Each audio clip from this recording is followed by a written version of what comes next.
What's up, guys? This is the premium pop filter by Rode, the WS14 premium pop filter.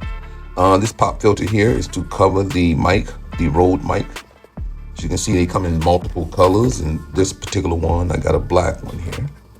Okay, let's go ahead and get into this. Assuming this opens from the top, it looks like it's either glued down or have a nice piece of tape on it. There we go.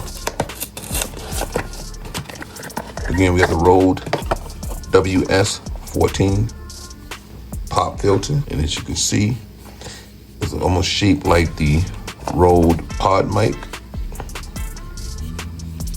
Okay.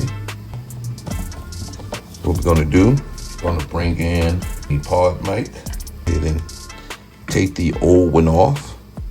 And this is the Rode PodMic. Pop on this new pop filter. Now, what does a pop filter do? You making a video, you saying P, pop, pop, pop, or you saying B, pop, pop, pop.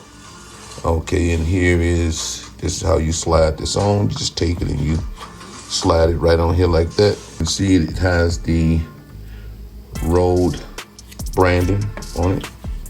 Okay, and it's a much better looking cover than this foam cover here, which looked all bulky and everything.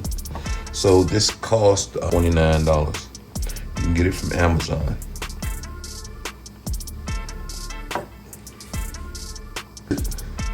The Rode PodMic pop filter, the WS14. Better sound, simple upgrade. Subscribe.